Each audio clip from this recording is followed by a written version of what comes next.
Tervitan teid, head sõbrad, Luuka evangeeliumi sõnadega.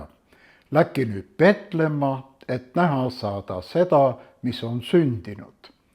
Täna jõululaupäeval on kõikide vaimusilmad suunatud Petlemmale.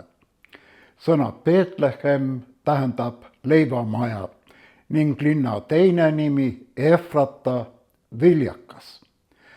Jeruusalemma ümbruse mäekünkad olid viljakad ning linn varustas paljusid toiduga. Toiduta ei saa ju me keegi püsida. Jeesus on öelnud, et tema on elav leib, mis taevast on alla tulnud ja annab maailmale elu. Seda kõige laiemas, igavikulises tähenduses. Vaimsete olenditena mõistame, et olulisem ihulikust toidust on leida mõte ja väärtus oma elule, taastada osadus oma loojaga.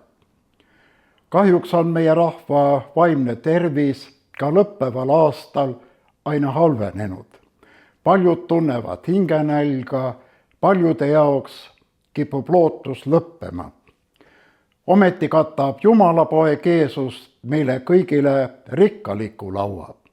On ise eluleivaks, jagab meie muret, kingib armastust, halastust ja rõõmu. Just sellepärast on jõuludest saanud kogu meie kultuuri kõrgpunkt, milleks valmistutakse aegsasti nii väliselt kui sisemiselt, mitte üksnes kirikus, vaid kogu ühiskonnas.